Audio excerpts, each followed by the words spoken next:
आसमान में कड़कती बिजली ने एक डरावना माहौल बना रखा है।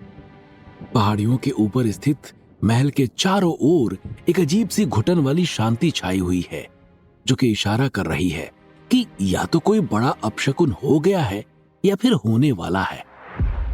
महल के अंदर सभा में वही शांति छाई हुई है। वहां उपस्थित सभी लोगों के चेहरे और खाली सिंहासन देखकर यह एहसास होता है कि शायद अपशकुन हो गया है। इसी सब के बीच वहां उपस्थित राज्य के प्रधानमंत्री उठते हैं और वहां मौजूद राजपुरोहित की ओर मुखातिब होते हुए कहते हैं, अब क्या आ गया है राजगुरु? कब तक हम ऐसी ही सोच में बैठे रहेंगे?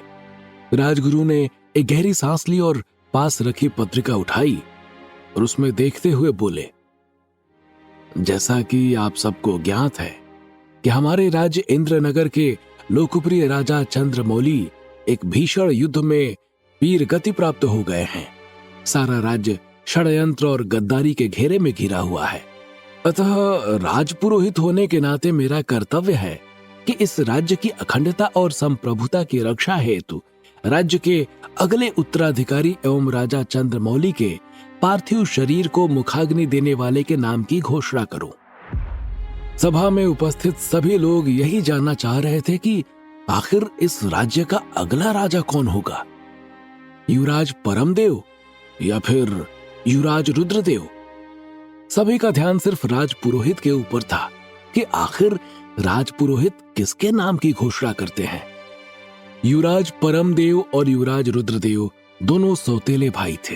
राजा चंद्रमौली की पहली शादी पड़ोसी राज्य विजयनगर की राजकुमारी विजया से हुई थी, लेकिन शादी के कई वर्षों के पश्चात उन्हें कोई औलाद नहीं हुई।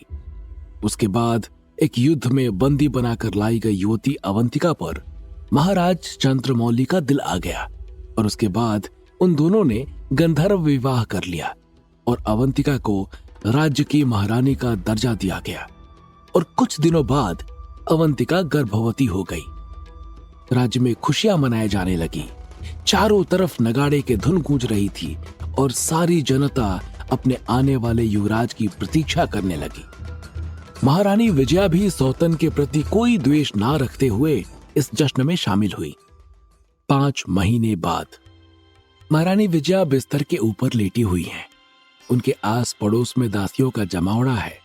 महाराज चंद्रमौली भी वहीं पर बैठे हुए हैं कि राजवैद्य वहां प्रवेश करते हैं। महाराज चंद्रमौली ने उनका अभिवादन किया। फिर राजवैद्य ने महारानी की निजी सहायिका विदिशा से महारानी के स्वास्थ्य के बारे में पूछा तो विदिशा ने बताया, आज सुबह भोजन के पश्चात जब महारानी सभा के लिए जाने को तैयार हुई कि अचानक से थोड़ी देर बाद वो चक्कर खाकर गिर गई। राज्य वैद्य ने महारानी विजया की नाड़ी पकड़ी और चेहरे पर एक गंभीर मुस्कान के साथ महाराज चंद्रमौली को दूसरे कक्ष में आने को कहा। वहां पहुंचकर महाराज चंद्रमौली ने राजवैद्य से पूछा, क्या कोई गंभीर समस्या है वैद्यराज? नहीं महाराज, आप बस जल्दी से राज्य में जश्न मनाने का आदेश दीजिए। महारानी विजया गर्भवती हैं। महाराज चंद्रमौली ने गले में पड़ी मोतियों की बेशकीमती माला निकाली और वैद्यराज को देते हुए प्रधानमंत्री को आदेश दिया कि राज्य में जश्न मनाने की तैयारी की जाए एवं महारानी अवंतिका को भी सूचना भिजवाई जाए। जब महारानी विजया को पता चला कि वो मां बनने वाली हैं, तो उनकी खुशी का ठिकाना न रहा। उनकी आंखों से आंसुओं की बरसात होने लगी। जनता ने 5 महीने पहले की तरह ही खुशियां मनाने लगी। ढोल ताशों और नगाड़ों की धुन से पूरा राज्य गूंज उठा। लेकिन राजमहल से काफी दूर एक जंगल में आग के सामने बैठे एक अधेड़ उम्र के व्यक्ति के कानों में यह आवाज चुभ रही थी। महारानी विजया के गर्भवती होने की बात सुनकर उसके सीने पर सांप सा लौट रहा था। उसकी दहकती आंखें बता रही थी कि उसे महाराज चंद्रमौली से बहुत ही ज्यादा नफरत है, लेकिन शायद उसके अंदर इतनी हिम्मत नहीं थी कि वो महाराज से युद्ध कर सके। 4 महीने बाद महारानी अवंतिका प्रसव पीड़ा से कराह रही थी। दासियों के साथ साथ महारानी विजया भी महारानी अवंतिका की प्रसव में मदद कर रही थी। थोड़ी देर तक पीड़ा सहने के बाद महारानी अवंतिका ने पुत्र को जन्म दिया, जिसका नाम परमदेव रखा गया। लेकिन कुछ समय बाद महारानी अवंतिका के पास मौजूद महारानी विजया को भी प्रसव पीड़ा शुरू हो गई और थोड़ी देर बाद उन्होंने भी एक पुत्र को जन्म दिया जिसका नाम रुद्रदेव रखा गया। वर्षों तक निसंतान रहे महाराज चंद्रमौली ने जब दो युवराजों के जन्म की बात सुनी तो वो भाव विभोर हो गए।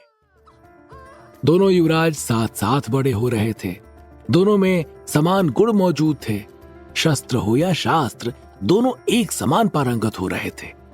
राज्य के धन वैभव सुख संपदा में लगातार वृद्धि होती जा रही थी और इंद्रनगर का सीमा विस्तार भी होता जा रहा था। लेकिन एक युद्ध में घायल हुए महाराज चंद्रमौली की अकस्मात मृत्यु ने इंद्रनगर के निरंतर तरक्की पर विराम लगा दिया। महाराजा चंद्रमौली के देहांत के बाद राज्य के मंत्रिपरिषद के सामने एक संकट आ खड़ा हुआ कि राज्य के सिंहासन को हड़पने के लिए चल रहे अंदरूनी और बाहरी षड्यंत्रों पर रोक कैसे लगाई जाए। इस पर प्रधानमंत्री के नेतृत्व में एक सभा का आयोजन हुआ और वहीं पर राजगुरु इस राज्य के अगले उत्तराधिकारी के नाम का ऐलान करने वाले थे। राजगुरु ने पत्रिका को पढ़ते हुए राज्य के अगले उत्तराधिकारी के नाम का ऐलान करते हुए कहा, जैसा कि समस्त सभा को ज्ञात है कि युवराज परमदेव एवं युवराज रुद्रदेव ने एक ही दिन जन्म लिया था एवं शस्त्र और शास्त्र के बारे में दोनों का ज्ञान एक समान है, अतः किसी एक के नाम पर विचार करने पर अत्यंत कठिनाई हो रही है। चूंकि महारानी अवंतिका के पुत्र युवराज परमदेव में उस दिन महारानी विजया के पुत्र रुद्रदेव से पहले जन्म लिया था, अतः हमारे राज्य की चली आ रही प्राचीन परंपराओं के मुताबिक सिंहासन पर पहला अधिकार महारानी अवंतिका के पुत्र युवराज परमदेव का है। अतः मैं राजगुरु होने के नाते परमदेव का नाम राज्य के सिंहासन हेतु अनुमोदित करता हूं एवं युवराज परमदेव से आग्रह करता हूं कि जनता दर्शन हेतु रखे गए स्वर्गीय महाराज चंद्रमौली के पार्थिव शरीर को आगामी पूर्णमासी को मुखाग्नि देने का ऐलान करें। कहते हुए उन्होंने पत्रिका प्रधानमंत्री के आगे कर दी। राजगुरु के इतना कहते ही समस्त सभा में एक लहर सी दौड़ गई। जो लोग युवराज परमदेव को राजा बनते देखना चाहते थे वो खुश थे और जो लोग युवराज रुद्रदेव को राजा बनते देखना चाहते थे वो दुखी थे। प्रधानमंत्री ने जैसे ही आदेश को लागू करने के लिए पत्रिका को पढ़ना शुरू किया कि एक आवाज आई, रुक जाओ। सभा से आई एक भयंकर और विचित्र आवाज ने सभी के हृदय में सिहरन पैदा कर दी। सभा में उपस्थित सभी लोगों ने जब सभा द्वार की तरफ देखा तो सामने सफेद और लंबी जटाओं में एक वृद्ध व्यक्ति खड़ा हुआ था। उनके चेहरे पर एक अप्रतिम तेज था जो कि उनके अद्भुत होने का एहसास करा रहा था। उन्हें देखते ही राजगुरु समेत वहां मौजूद हर व्यक्ति अपने स्थान पर खड़ा हो गया और जब वो अंदर आने लगे तो बारी बारी सब उनका अभिवादन करने लगे। वो जाकर राजगुरु की गद्दी के समीप एक ऊंची गद्दी पर बैठ गए और दोनों राजकुमारों, राजगुरु और प्रधानमंत्री को छोड़कर सभी को सभा से बाहर जाने का आदेश दिया। वो व्यक्ति और कोई नहीं बल्कि इस राज्य के कुलगुरु विचित्रवीर थे। राज्य के 1000 वर्षों के इतिहास में यह पहला मौका था जब किसी कुलगुरु ने राज परिवार को अपनी कुटिया पर बुलाने के बजाय राजमहल के अंदर कदम रखा था, जो कि अपने आप में काफी हैरान कर देने वाला था। सबके जाने के बाद कुलगुरु ने दोनों राजकुमारों को अपनी गद्दी पर बैठने का आदेश दिया और राजगुरु एवं प्रधानमंत्री के साथ मंत्रणा करने लगे। थोड़ी देर बाद उनके सुझाव पर राजगुरु और प्रधानमंत्री ने सहमति से गर्दन हिलाई और राजगुरु ने प्रधानमंत्री से सभा को फिर से बुलाने का आदेश दिया। सभा फिर से लग चुकी थी। समस्त मंत्री परिषद समेत राज्य के गणमान्य नागरिक, दोनों राजकुमार और दोनों महारानियां अपने अपने आसन पर विराजमान थे कि राजगुरु अपने आसन से खड़े हुए और आगे बढ़कर अपनी बात रखनी शुरू कर दी। जैसा कि आप सबको ज्ञात है कि महाराज चंद्रमौली के मृत्यु के उपरांत राज्य की चली आ रही परंपराओं के अनुसार उनके प्रथम और महारानी अवंतिका के पुत्र युवराज परमदेव को नया राजा बनाए जाने का अनुमोदन मेरे द्वारा किया गया था। लेकिन कुलगुरु विचित्रवीर के आदेशानुसार मैं अपना अनुमोदन वापस लेता हूं और महाराज के द्वितीय और महारानी विजया के पुत्र को नया महाराजा बनाए जाने का अनुमोदन करता हूं एवं साथ ही मैं युवराज रुद्रदेव से आग्रह करता हूं कि जनता दर्शन हेतु रखे गए स्वर्गीय महाराज के पार्थिव शरीर को आगामी पूर्णमासी के दिन मुखाग्नि प्रदान करें। इतना सुनते ही पूरे सभा में हलचल मच गई। किसी को समझ नहीं आ रहा था कि आखिर ये कैसे हो सकता है। ये तो राज्य और कुल की परंपरा के खिलाफ है। आखिर कुल गुरु ऐसा आदेश कैसे दे सकते हैं? इससे तो राज्य के ऊपर विपत्ति आ जाएगी। इसी सब के बीच एक रानी अवंतिका के खेमे का एक मंत्री दामोदर उठकर खड़ा हुआ और राजगुरु की तरफ देखते हुए प्रश्न किया, आपका ये निर्णय हमारे राज्य की परंपरा के खिलाफ है राजगुरु। आप इस तरह का निर्णय कैसे ले सकते हैं, जबकि हमारे राज्य में अब तक दिवंगत महाराज के ज्येष्ठ पुत्र ही महाराज के पद पर आसीन हुए हैं। अतः राजगुरु आपसे निवेदन है कि आप इस परंपरा को ध्यान में रखते हुए अपने आदेश को वापस लें और राज्य के ज्येष्ठ युवराज परमदेव का नाम ही महाराज के लिए अनुमोदित करें। वहां मौजूद महारानी अवंतिका के कई अन्य शुभचिंतक भी मंत्री दामोदर की बात का समर्थन करने लगे। इससे पहले कि राजगुरु जवाब देते, कुलगुरु की दहाड़ती आवाज ने वहां उपस्थित सभी लोगों को खामोश कर दिया। कुलगुरु विचित्र देव ने राजगुरु की ओर मुखातिब होते हुए कहा कि इनको बताओ राजगुरु की अवंतिका का चंद्रमौली से गंधर्व विवाह हुआ था, अतः उनका पुत्र परमदेव किसी भी सूरत में सिंहासन का अधिकारी नहीं है। अगर हमारे राज्य की परंपरा में द्वितीय पुत्र को राजा बनाना शामिल नहीं है, तो बिना कुलगुरु के आज्ञा के किसी से विवाह करना भी इस राज्य की परंपरा में शामिल नहीं है। युवराज परमदेव को राजा बनाना इस राज्य की परंपराओं के खिलाफ होगा। अतः अब राजगुरु द्वारा जारी किया गया ये आदेश ही अंतिम है और युवराज रुद्रदेव ही इस राज्य के नए महाराज होंगे। प्रधानमंत्री को ये आदेश लागू करने को कहकर वो वहां से चले गए। कुलगुरु के जाने के बाद जैसे ही प्रधानमंत्री युवराज रुद्रदेव को महाराज बनाए जाने की घोषणा करने जा रहे थे, एक काले धुएं का साया उनकी ओर बढ़ता हुआ आया और वो साया एक तलवार में परिवर्तित हो गया। कुलगुरु को किसी अनहोनी की आशंका तो हो ही रही थी, लेकिन ये ऐसे अकस्मात होगा ये उन्होंने भी नहीं सोचा था। वो तलवार अपने आप हवा में चलने लगी। सभी की नजरें उस चमकती हुई तलवार पे टिकी हुई थी और धीरे धीरे वो बढ़ती हुई प्रधानमंत्री के पास पहुंच गई और उसने सीधा प्रधानमंत्री के गर्दन पर हमला कर दिया था। थोड़ी ही देर में प्रधानमंत्री का कटा हुआ सिर जमीन पर लौट रहा था। आखिर किसने किया था इंद्रनगर राज्य के प्रधानमंत्री पर हमला और क्या था उस मायावी तलवार के पीछे का राज? जानने के लिए सुनिए भूमिपुत्र का अगला एपिसोड सिर्फ पॉकेट एफएम पर।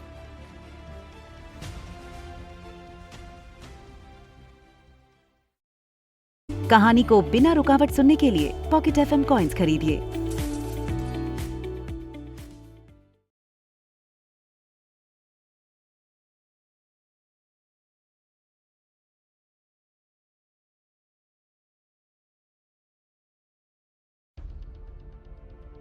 प्रधानमंत्री की निर्मम हत्या और उस काले साये ने सभा में हलचल मचा दी। लोग इधर उधर उठकर भागने लगे। राजकुमारों समेत सभी ने अपने अपने अस्त्र निकाल लिए और शत्रु का सामना करने के लिए तैयार हो गए। बिजली कड़कने की जैसी आवाज के साथ एक काले कपड़ों में लिपटे हुए साये महल के अंदर घुसने लगे और मारकाट मचानी शुरू कर दी। राज्य के सैनिक पूरे जोश से लड़ रहे थे, लेकिन उन दानवी शक्तियों के आगे सारी रणनीति विफल हो रही थी। राजगुरु ने जैसे ही उन काली शक्तियों को देखा, वो तुरंत समझ गए कि राज्य पर असुरी शक्तियों का आक्रमण हो चुका है। उन्होंने तुरंत साधना लगाई और राज्य के रक्षक का आवाहन किया। तब तक वो काले साये राजकुमारों और महारानियों समेत समस्त मंत्री परिषद को बंधक बना चुके थे। महल में चारों तरफ खून ही खून फैला हुआ था। कटे हुए सिर और उनसे दूर पड़े धड़ इस बात की गवाही दे रहे थे कि उन काली शक्तियों ने किस तरह का कोहराम मचाया था। तमाम सैनिक घायल अवस्था में पड़े करा रहे थे। तभी आसमान में बिजलियां कड़कनी शुरू हो गई और इन सब के बीच एक और काले साये ने महल में प्रवेश किया। चारों ओर काले धुएं का गुबार उड़ रहा था। वो साया एक आदमी में परिवर्तित हो गया और उस आदमी को देखते ही वहां मौजूद सभी आदमियों की आंखों में एक क्रोध मिश्रित आश्चर्य भर गया। तुम? राजगुरु ने उसकी ओर सवाल दागते हुए कहा, और इससे पहले कि वो जवाब देता कि राजगुरु ने अगला सवाल दाग दिया, तुम अभी तक जिंदा कैसे हो? सुन बुढ़े, जरा एक एक सवाल पूछ। तेरे महाराज की कृपा से अब मुझे सिर्फ एक कान से ही सुनाई देता है, तो अगर अब दोबारा ताबड़तोड़ सवाल पूछा तो तेरा भी वही हश्र होगा जो थोड़ी देर पहले तेरे प्रधानमंत्री का हुआ है। शांति से खड़ा रह और जवाब सुन। वो आदमी एक लाठी के सहारे लंगड़ाते हुए आगे बढ़ा और बोलना शुरू किया। जब तेरे महाराज चंद्रमौली ने मेरा एक कान और एक पैर काटकर बांस बेली के जंगलों में फेंक दिया था, उसी वक्त मैंने प्रण लिया था कि चाहे जो भी हो जाए, इस राज्य को मैं ही अपने हाथों से तहस नहस करूंगा और उस चंद्रमौली का वध करूंगा। लेकिन मेरी साधना पूर्ण होने से पहले ही वो चल बसा। लेकिन कोई बात नहीं, उसके वंशजों का समूल नाश करके मैं अपनी प्रतिज्ञा पूरी करूंगा। कहते हुए वो बंधक बनाए गए राजकुमारों की ओर बढ़ गया और कहने लगा, युवराज रुद्रदेव, कुलगुरु विचित्रवीर द्वारा बनाए गए नए महाराज, आप मेरे हाथों से किस तरह की मृत्यु प्राप्त करना चाहेंगे? उसके ऐसे सवाल पूछने पर युवराज की भौहें तन गई और उन्होंने मुट्ठी कसते हुए कहा, अगर इतना ही अपने पराक्रम पर घमंड है कालनेमी, तो मेरे हाथ पैर खोल कर देख।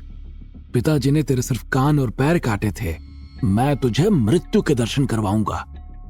युवराज के मुंह से ये बातें सुनकर वो अट्ठास करते हुए बोला, बिल्कुल वही तेवर और उतनी ही दहकती आंखें। कुलगुरु ने तुम्हें चुनकर एकदम सही निर्णय लिया है। युवराज, जब तुम्हारे पिताजी ने मेरे साथ अत्याचार किया था तब मैं सिर्फ कालनेमी था, अब मैं हूं अंधकार और असुरी शक्तियों का सम्राट कालनेमी। कहते हुए उसकी आवाज तेज होती चली गई। उसने अपने हाथों में एक तलवार प्रकट की जिसके चारों तरफ एक अजीब तरह के काले धुएं का साया था और उसे युवराज की गर्दन की तरफ चला दिया। जब तक तलवार युवराज की गर्दन तक पहुंचती, तारों की आकृति वाले अस्त्र आकर उसके हाथों से टकराए और तलवार छूटकर दूर जा गिरी। उसके बाद एक चाबुक आकर उसके गले में पड़ा और वो दूर जाकर गिरा। उसके गिरते ही काले साये में छिपे सभी सैनिक मानव आकृति में परिवर्तित हो गए और जिधर से उसके गले में चाबुक आया था उधर की तरफ दौड़ पड़े। लेकिन ये क्या, आंधी से भी तेज रफ्तार से एक नीली रोशनी से घिरी हुई तलवार उन्हें गाजर मूली की तरह काट रही थी। वो रफ्तार इतनी तेज थी कि कोई देख ही नहीं पा रहा था कि आखिर उसे चला कौन रहा है। बस सबको एक मानव आकृति नजर आ रही थी। कालनेमी के सैनिकों को काटते हुए वो आकृति तलवार समेत रुद्रदेव के सामने आ गई और पूछा, महाराज क्या आदेश है? उसे देखते ही राजगुरु की आंखों में चमक आ गई। राज्य के रक्षक आदित्य को सामने खड़ा देख राजगुरु ने राहत की सांस ली। उन्हें विश्वास हो गया कि अब कालनेमी इस राज्य और राज परिवार का कुछ नहीं बिगाड़ सकता। आदित्य ने सभी को बंधन से मुक्त कराया और कालनेमी की तरफ घूमकर उसे ललकारा। लेकिन आदित्य की ललकार सुनकर कालनेमी अट्ठास करने लगा। वहां मौजूद लोगों को कुछ समझ नहीं आ रहा था कि आखिर कालनेमी हंस क्यों रहा है। लेकिन आदित्य और राजगुरु को कालनेमी की आंखों की चमक से कालनेमी के मंसूबों का पता चल गया था। आदित्य बिजली के वेग से कालनेमी की तरफ दौड़ा और उधर से कालनेमी भी उतनी ही शक्ति के साथ काला साया बनकर दौड़ा और दोनों की भीषण टक्कर ने महल को लगभग हिला दिया था। कई लोगों के हृदय ये दृश्य देखकर कांप उठे। पूरे महल में काले और नीले रंग की मिश्रित रोशनी बिखर गई। आदित्य खतरे को भाप गया और वो कालनेमी से लड़ते हुए उसे आसमान की तरफ लेकर चला गया। दोनों में बिजली से भी तेज रफ्तार से लड़ाई हो रही थी। तलवार की खनक बादल की गड़गड़ाहट को भी पीछे छोड़ रही थी और उससे उत्पन्न रोशनी महल के आसपास के इलाकों को रोशन कर रही थी। युवराज रुद्रदेव ने राजगुरु से कालनेमी के हंसने का कारण पूछा तो राजगुरु ने कहा, कालनेमी को इस राज्य पर कब्जा करने के लिए राज्य रक्षक आदित्य के हाथों में मौजूद पारद पत्थर की अंगूठी चाहिए होगी। उसने महल पर इसीलिए हमला किया था कि अगर उसने राज्य के लोगों पर हमला किया तो राज परिवार और सेना बचाने आएगी, लेकिन अगर उसने राज परिवार पर हमला किया तो उनकी सुरक्षा की सौगंध खाकर बैठा राज्य रक्षक उन्हें बचाने आएगा और उसे मारकर वो पारद की अंगूठी हासिल कर लेगा। जो कि एक असीम ऊर्जा और शक्ति का स्रोत है। कालनेमी इतना बलशाली हो जाएगा कि उसे कोई नहीं हरा सकता। लेकिन राजगुरु, भारत तो खुद धारक चुनता है, उसे कोई कैसे जबरदस्ती जागृत कर सकता है? युवराज रुद्रदेव ने प्रश्न किया। भारत को खुद से चुनने का अधिकार है, लेकिन अगर असुरी शक्तियों के हाथों वो पड़ गया तो काली शक्तियां उसे जागृत करने में मदद करेंगी और इससे सिर्फ इस राज्य में नहीं बल्कि कई आयामों के पूरे ब्रह्मांड में बहुत भयंकर तबाही मचा सकती है। आदित्य और कालनेमी की लड़ाई खत्म होने का नाम ही नहीं ले रही थी। राजगुरु, दोनों राजकुमार और दोनों महारानियां आसमान में लड़ते हुए आदित्य और कालनेमी को देख रहे थे और आदित्य की जीत की प्रतीक्षा कर रहे थे। लेकिन कभी कालनेमी आदित्य पर भारी पड़ता और कभी आदित्य कालनेमी पर। उन्हें देखकर ये नहीं लग रहा था कि ये लड़ाई इतनी जल्दी खत्म होने वाली है कि अचानक से महल में एक लाल रंग की रोशनी बिखर गई। उस लाल रंग की रोशनी को देखते ही राजगुरु का हृदय मुंह में आ गया। उन्हें समझ नहीं आया कि क्या हो गया। दोनों राजकुमार उनके सामने हैं तो आखिर राज्य के रक्षक के ऊपर ये अस्त्र किसने चला दिया?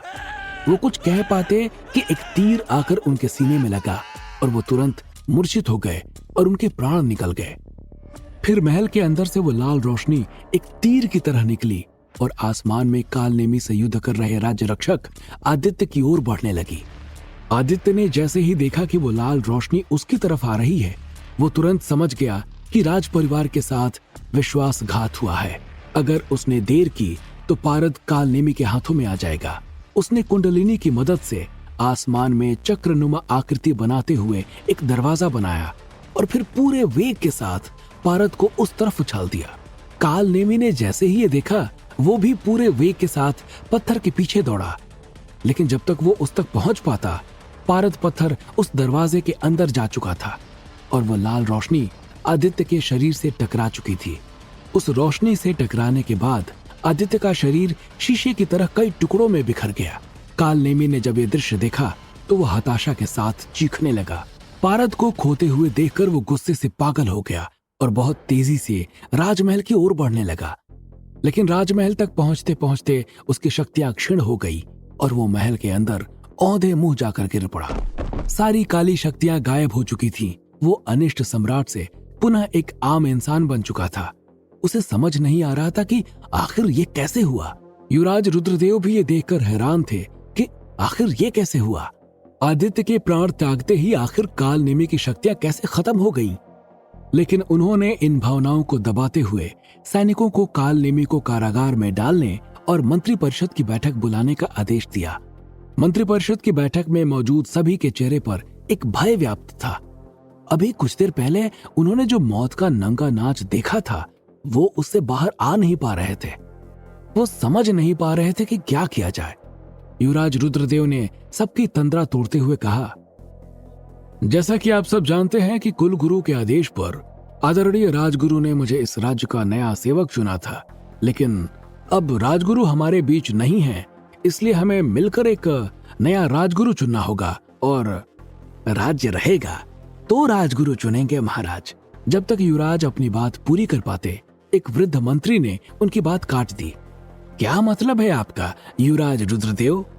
हमें तुरंत कुलगुरु के आश्रम में चलना पड़ेगा और उनसे सारा हाल कहना पड़ेगा। इस भारी विपत्ति से बाहर आने का रास्ता वही बताएंगे। सभी मंत्रीगण समेत राजकुमार जब कुलगुरु के आश्रम पहुंचे तो ऐसा लगा कि जैसे वो उन्हीं की प्रतीक्षा कर रहे हों। उन्होंने तुरंत बताना शुरू किया, पारद पत्थर ही इस राज्य पर ऊर्जा और जीवन का एकमात्र स्रोत है। पारद पत्थर से ही यहाँ बारिश होती है, सूर्य उगता है और ठंडक पड़ती है। पारद के जाने से ही कालनेमी की असुरी शक्तियां खत्म हो गई थी। अगर इसे जल्द से जल्द ना खोजा गया तो इस राज्य पर इतनी भारी विपत्ति आएगी कि कोई भी बचाने वाला नहीं होगा। पारद जल्द ही अपना नया रक्षक और धारक खोज लेगा और हमें उस रक्षक को खोजना होगा जो कि ब्रह्मांड के किसी भी आकाश गंगा के किसी भी आयाम पर मौजूद हो सकता है। मेरे पास भी अब बस इतनी ताकत बची है कि मैं मात्र 1 साल तक इस राज्य की रक्षा कर सकता हूं और किसी को दूसरे आयामों पर पारद को खोजने के लिए भेज सकता हूं। दूसरी ओर पारद पूर्व राज्य रक्षक आदित्य द्वारा खोले गए दरवाजे से कई ब्रह्मांड पार करके किसी दूसरे आयाम में स्थित मंदाकिनी आकाश गंगा के पृथ्वी नामक ग्रह की तरफ तेजी से बढ़ रहा था। आखिर किसने किया था राज्य रक्षक आदित्य के ऊपर हमला, और क्या कुलगुरु विचित्रवीर लगा पाएंगे पारद का पता, जो कि है इंद्रनगर राज्य की ऊर्जा का स्रोत? जानने के लिए सुनते रहिए भूमिपुत्र, सिर्फ और सिर्फ पॉकेट एफएम पर।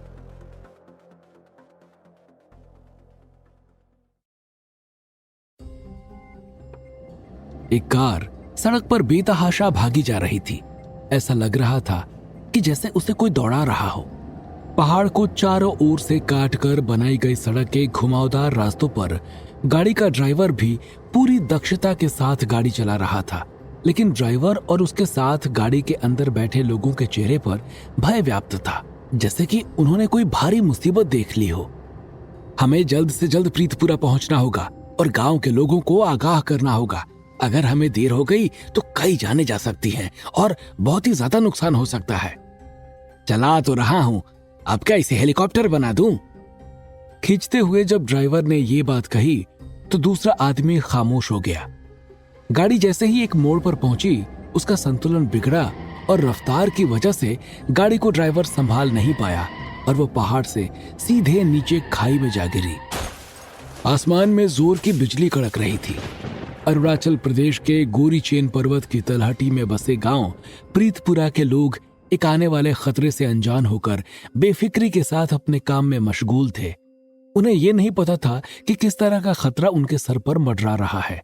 उसी रात में जब सब लोग खा पी कर नींद की आगोश में आ चुके थे, तभी पहाड़ों के ऊपर हुई बरसात की वजह से वहां बनी झील ने अंगड़ाइयां लेनी शुरू कर दी और वहां से पानी की एक धारा छूटी और एक नाग की तरह रात के अंधेरे में तेजी से रेंगती हुई गांव की ओर बढ़ी। पानी की रफ्तार इतनी तेज थी कि गांव में मौजूद सभी घरों को उजाड़ देने के लिए उसका एक झोंका ही काफी था। लेकिन ये क्या? आसमान से एक तेज रोशनी के साथ उल्का पिंड जैसा कुछ पहाड़ की तरफ आता दिखा और आकर जलधारा के सामने ही पहाड़ की गोद में समा गया। जलधारा की रफ्तार में भारी कमी हो गई, लेकिन गांव में फसलों को बर्बाद करने के लिए इतनी हलचल काफी थी। सुबह जब सब सोकर उठे तो बिना बरसात के इतना पानी देखकर सब हैरान रह गए। सभी अपने अपने खेतों की ओर भागे, लेकिन वो पानी फसलों को बर्बाद करते हुए गांव के बाहर बहने वाली नदी बिसुही में समा रहा था। गांव वाले सिर पकड़कर बैठ गए और भगवान को कोसने लगे, लेकिन तभी उनके बीच से महेश नामक आदमी आगे बढ़ा और सबको टोकते हुए बोला, बिना बरसात के इतना पानी जरूर पहाड़ पर किसी झील के टूटने की वजह से आया होगा। हम सबको ऊपर वाले को कोसने के बजाय उनका शुक्रिया अदा करना चाहिए, क्योंकि पता नहीं कैसे पानी की रफ्तार धीमी पड़ गई, वरना इतना भयंकर जल प्रलय आ जाता कि यहाँ हम सब किसी को कोसने के लिए जिंदा नहीं रहते। ऊपरी इलाके की फसलें बच गई हैं, अब की साल उससे गुजारा किया जाएगा, बाकी अगले साल फिर से देखेंगे। और भी कई सारे लोगों ने उसकी बात का समर्थन किया और सब इस मुसीबत से कैसे निपटा जाए इस पर विचार करने लगे। महेश भी वहां से निकलकर घर पहुंच गया, जहां पर उसकी बीवी निर्मला उसका इंतजार कर रही थी। महेश को आते देख निर्मला ने पूछा, क्या हुआ? फसल में कुछ बचा है या नहीं? कुछ नहीं बचा, लेकिन कुछ इंतजाम हो जाएगा, भूखे थोड़े मरेंगे। महेश ने सिर पर हाथ रखकर कहा, लेकिन हम पैसे कैसे भेजेंगे? 3 दिन बाद हमें पैसे भी तो भेजने हैं। निर्मला की आवाज में विवशता साफ झलक रही थी। सोचेंगे कि क्या किया जाएगा, और कुछ नहीं होगा तो उससे बात करेंगे, वो मान जाएगा। कहते हुए महेश अंदर चला गया। 2 दिन बीत चुके थे। पहाड़ की तरफ से आने वाला पानी कम हो चुका था। महेश ने पहाड़ पर जाकर खाने के लिए फल, मशरूम काटने और खरगोश का शिकार करने का निर्णय लिया। कुछ लोगों के साथ वो पहाड़ की ओर चल पड़ा, लेकिन वहां जाकर देखा तो पानी की वजह से मशरूम लगभग नष्ट हो चुका था। सिर्फ इक्का दुक्का जगह ही मशरूम नजर आ रहा था। उसने खोदने के लिए फावड़ा मारा और फावड़ा जाकर किसी पत्थर से टकराया और टूट गया। अपनी किस्मत को कोसते हुए उसने जितना मशरूम काटा था उसे अपने टूटे फावड़े के साथ लेकर लौटने लगा। फावड़ा लगने से जमीन पर बने गड्ढे से पारद पत्थर बाहर की ओर झांक रहा था। उससे हल्की हल्की रोशनी निकल रही थी। महेश की नजर उस पर नहीं पड़ी और वो पहाड़ से नीचे उतर आया। कल ही हमें पैसे भेजने हैं, कैसे होगा? आज जब निर्मला ने फिर से महेश को टोका तो उसने गांव में जाकर कुछ लोगों से उधार मांगने की सोची, लेकिन उसे वहां भी निराशा ही हाथ लगी। हताश होकर वो घर आ गया और निर्मला से बताया कि पैसे की व्यवस्था नहीं हो पाई है और फसल बर्बाद होने से अभी कुछ समय भी लगेगा और उसकी गांव में जरूरत भी है, तो वो सिद्धार्थ को फोन कर दे कि वो बचे हुए पैसों से घर आ जाए, फिर जब व्यवस्था बन जाएगी तब देखा जाएगा। सिद्धार्थ उनका इकलौता बेटा जो ग्रेजुएशन के आखिरी साल में था, वो आगे सिविल सर्विसेज की प्रिपरेशन करना चाहता था और महेश ने अच्छी फसल से मुनाफा होता देख उसकी आगे पढ़ाई के लिए हामी भरी थी, लेकिन अचानक आई बाढ़ ने उसके सपनों को बर्बाद कर दिया। जंगली जंगली जंगली जंगली का शोर कैंपस में चारों ओर गूंज रहा था। आज कॉलेज का आखिरी दिन था। सभी अपने अपने घर जाने की तैयारी कर रहे थे, लेकिन शहर के रईसों में से एक रणवीर प्रताप का बेटा रणधीर प्रताप सिद्धार्थ को फाइटिंग करने के लिए बार बार उकसा रहा था और सिद्धार्थ बीच बचाव कर रहा था। लेकिन तभी कॉलेज के डीन वहां आ गए और शोर शांत हो गया। फाइट भी टल गई थी कि इसी बीच सिद्धार्थ का फोन बजा और सामने स्क्रीन पर उसकी माँ का नाम उभरा तो उसने फोन उठाकर प्रणाम किया। जब उसने अपनी माँ से उनका हालचाल पूछा तो निर्मला ने सारी घटना कह सुनाई। सिद्धार्थ ने उन्हें ढांढस बंधाते हुए चिंता न करने को कहा और वहां से निकलने की तैयारी करने लगा। वो जैसे ही कैंपस से थोड़ी दूर निकला था कि एक काले रंग की लग्जरी कार उसके बगल में आकर रुकी और उसका शीशा नीचे हुआ। सिद्धार्थ ने देखा कि उसकी सहपाठी और क्रश टिया अरोरा उस गाड़ी को चला रही थी। उसने सिद्धार्थ से पूछा, क्या मैं तुम्हें कहीं छोड़ दूं क्या? लेकिन सिद्धार्थ ने मना कर दिया तो उसने बात आगे बढ़ाने के लिए कहा, सिद्धार्थ, आज रणधीर से ना उलझने के लिए थैंक्स। तभी एक और नीले रंग की लग्जरी कार वहां रुकी और रणधीर प्रताप गुस्से से उस गाड़ी से बाहर निकला और सिद्धार्थ की ओर दांत चबाते हुए बोला, क्यों बे जंगली, तू सच में नाक तुड़वाकर यहां से जाना चाहता है? मेरी गर्लफ्रेंड के साथ क्या गुटरगू कर रहा है? सिद्धार्थ इससे पहले कुछ जवाब देता कि टिया बोल पड़ी, गाड़ी मैंने रोकी थी और इसमें सिद्धार्थ की कोई गलती नहीं है। टिया की बात सुनकर रणधीर वहां से चला गया। उन दोनों के जाते ही सिद्धार्थ भी बस स्टॉप की तरफ बढ़ गया। वहां से उसने अपने गांव के लिए बस पकड़ी। इधर जब से फोन पर निर्मला से सिद्धार्थ ने घर आने की बात कही थी, तब से वो खुशी से फूली नहीं समा रही थी और बार बार महेश से पूछ रही थी कि सिद्धार्थ कितने बजे पहुंचेगा। बस अब शहर को पार करके पहाड़ को काटकर बनाए गए रास्तों पर आ चुकी थी। खिड़की से बाहर का नजारा जन्नत जैसा था। पहाड़ों के ऊपर की हरियाली किसी भी आदमी का मन मोह सकती थी। चोटी के ऊपर तैरते बादलों को देखकर ऐसा लग रहा था कि जैसे स्वर्ग बस यही है। शहर की हवा के मुकाबले पहाड़ों की हवा सिद्धार्थ को ज्यादा सुकून पहुंचा रही थी। वो कभी भी अपने पहाड़ छोड़कर शहर नहीं जाना चाहता था, लेकिन गांव की गरीबी और आगे कुछ बनने की ललक ने उसे पहाड़ छोड़ने पर मजबूर कर दिया था। वो अपने ही धुन में खोया हुआ गीत गुनगुना रहा था कि उसके फोन पर फिर से घंटी बजी। उसकी माँ का फोन था। तू कब तक घर आ जाएगा? सिद्धार्थ ने बताया, मुझे आने तक रात हो जाएगी, इसलिए आप मेरा इंतजार ना करें और खाना खाकर सो जाएं। आधी रात बीतने पर सिद्धार्थ घर पहुंचा तो निर्मला और महेश ने उसे गले लगा लिया। पूरी रात बातों में ही बीत गई। सुबह उठकर सिद्धार्थ अपने पिता के साथ दोबारा फसलें बोने के लिए खेतों को सही करने चला गया। वहां उसने बातों ही बातों में अपने पिता महेश से पूछा, क्या ऊपरी इलाकों की फसलें बची हुई हैं? महेश ने बताया, हाँ, वो फसलें अभी सुरक्षित हैं, लेकिन उनको तैयार होने में अभी 1 महीने का समय है। उसमें हम 2 दिन बाद खाद डालने जाएंगे। जब महेश फावड़ा लेकर मशरूम काटने के लिए निकलने लगा तो सिद्धार्थ ने उसे घर पर रुकने को कहा। मैं मशरूम काट कर ले आऊंगा, आप घर पर आराम कीजिए। वो थोड़ी देर बाद मशरूम काटने निकल गया। 2 दिनों तक यही सिलसिला चला। सिद्धार्थ सुबह उठकर खेतों को सही कराने जाता, फिर दोपहर को मशरूम काटने जाता और शाम को वो फिर महेश के साथ खेतों को सही कराने चला जाता। ऊपरी इलाके में बोई गई हनी सकल की फसल को आज खाद देने की बारी आ चुकी थी। हालांकि इन हनीसकल्स में वो औषधीय गुण मौजूद नहीं थे जो कि 100 वर्ष पूर्व के पौधों में होते थे, लेकिन फिर भी आयुर्वेदिक दवा बनाने वाली कंपनीज इन्हें उचित मूल्य देकर खरीद लिया जाता था। इससे किसानों की थोड़ी बहुत कमाई हो जाती थी और फार्मा कंपनीज को पौधे सप्लाई करने वाले सप्लायर्स को भी ज्यादा नहीं भटकना पड़ता था। सिद्धार्थ अपने पिता के साथ वहां पहुंच गया और खाद के ठेले को एक किनारे लगाया और खाद देने लगा। खाद देने के बाद दोनों ने वहीं खाना खाया और फिर घर की ओर निकल पड़े। थोड़ी दूर जाने के बाद सिद्धार्थ को याद आया कि वो अपना मोबाइल खेत पर ही भूल गया है। उसने महेश से वहीं रुकने को कहा और मोबाइल लेने के लिए खेतों की ओर फिर से चल पड़ा। मेड़ पर थोड़ी दूर चलने के बाद उसे अपना मोबाइल रखा हुआ दिखा और वो उसे उठाने के लिए जैसे ही नीचे झुका कि मेड़ की घास के बीच छुपे हुए एक रेड वाइपर ने उसकी उंगली पर डस लिया। सिद्धार्थ के माथे पर डर से पसीने की बूंद लुढ़क गई। उसे पता था कि रेड वाइपर के काटने के अगर 10 मिनट के अंदर उसे इलाज ना मिला तो वो मर जाएगा। वो सांप के काटने से कम इस आशंका से ज्यादा घबरा गया और लगभग बेहोश होकर गिर पड़ा।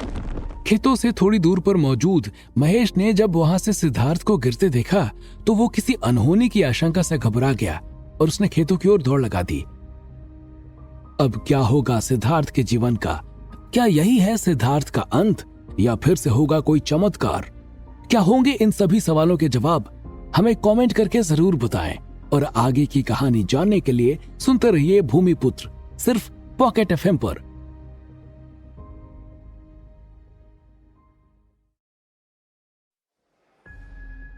सिद्धार्थ लगभग बेहोशी की हालत में पहुंच चुका था कि उसके हाथों में पहनी हुई अंगूठी से एक नीली रोशनी निकली और जाकर सिद्धार्थ के उस उंगली में समा गई जिसमें सांप ने काटा था और थोड़ी ही देर में सिद्धार्थ का घाव भर गया और वो एकदम ठीक हो गया। उसकी चेतना वापस आ गई और वो उठकर बैठ गया। तब तक उसके पिता महेश दौड़ते हुए उसके पास आ चुके थे। जब वो सिद्धार्थ के पास पहुंचे तो उन्होंने देखा कि सिद्धार्थ जमीन पर घबराया हुआ चेहरा लेकर बैठा हुआ है। उन्होंने सिद्धार्थ के सिर पर हाथ फेरते हुए पूछा, क्या हुआ बेटा, कैसे गिर गए तुम? सिद्धार्थ ने सांप के डसने की बात छुपा ली और बोला, मेरा पैर फिसल गया था इसलिए मैं गिर गया था। महेश ने उसे उठाया और अपने साथ लेकर चल दिए। सिद्धार्थ अभी भी समझ नहीं पा रहा था कि आखिर उसके साथ क्या हुआ है। वो एक मामूली अंगूठी से ठीक कैसे हो गया जबकि उसे जंगल के सबसे जहरीले सांप ने काटा था। सिद्धार्थ का दिमाग अभी भी काम नहीं कर पा रहा था और वो एकदम से सुन्न हो गया था। लेकिन उससे कई प्रकाश वर्ष दूर ब्रह्मांड की दूसरी आकाशगंगा देवयानी के मिराक ग्रह पर किसी की साधना भंग हुई और उसकी आंखें चमक उठी। वहां कुलगुरु विचित्रवीर ने तुरंत अपने शिष्य के माध्यम से राजमहल में संदेश भिजवाया और युवराज रुद्रदेव समेत राज परिवार के सभी सदस्यों को तुरंत आश्रम में उपस्थित होने को कहा। संदेश मिलने के थोड़ी ही देर बाद युवराज रुद्रदेव अपने परिवार और मंत्री परिषद समेत कुलगुरु विचित्रवीर के समक्ष उपस्थित थे। युवराज ने जब कुलगुरु विचित्रवीर से बुलाने का प्रायोजन पूछा तो उनके चेहरे पर एक मुस्कान तैर गई और उन्होंने कहा, युवराज, पारद ने अपना रक्षक और धारक ढूंढ लिया है, लेकिन नित्य क्षीण होती शक्ति से मैं ये तो नहीं बता सकता कि वो किस निश्चित स्थान पर है, परंतु यहां से कम 25 लाख प्रकाश वर्ष की दूरी पर स्थित मंदाकिनी आकाश गंगा के किसी सौर मंडल में है और उसने अभी अपने धारक को बचाया है। उनकी घोषणा से सब भौचक्के रह गए थे और साथ ही साथ उनके चेहरे पर एक खुशी भी छा गई थी कि उसके बाद कुलगुरु ने आगे बोलते हुए कहा, युवराज, आपको बिना देरी करते हुए मंत्री परिषद की बैठक बुलानी चाहिए और तत्क्षण उसे ढूंढने के लिए किसी को भेजना चाहिए जिससे कि राज्य रक्षक और पारद को जल्द से जल्द इस राज्य में बुलाया जा सके, अन्यथा इस राज्य पर विपत्ति आ जाएगी। कुलगुरु विचित्रवीर से आदेश मिलने के पश्चात युवराज रुद्रदेव बिना एक भी क्षण गवाए वहां से निकलकर राजमहल पहुंचे और फिर उन्होंने नवनियुक्त प्रधानमंत्री और दिवंगत प्रधानमंत्री के ज्येष्ठ पुत्र सर्वदमन को मंत्री परिषद की बैठक बुलाने का आदेश दिया। जेल की कारागार में बंद कालनेमी को जब ये सूचना प्राप्त हुई कि पारद मिल चुका है और उसने अपना नया रक्षक चुन लिया है तो उसकी खुशी का ठिकाना नहीं रहा और वो मन ही मन नए रक्षक को मारने और राज्य पर काबिज होने के स्वप्न संजोने लगा। सभा में दोनों युवराजों महारानियों समेत सारे मंत्रीगण, प्रधानमंत्री समेत राज्य के अन्य गणमान्य नागरिक बैठे हुए थे। युवराज ने वहां की शांति भंग करते हुए कहा, कुलगुरु विचित्रवीर के अनुसार पारद पत्थर और रक्षक हमारे यहाँ से लगभग 25 लाख प्रकाश वर्ष दूर मंदाकिनी आकाश गंगा के किसी सौर मंडल के ग्रह में पुंजमान हुआ है।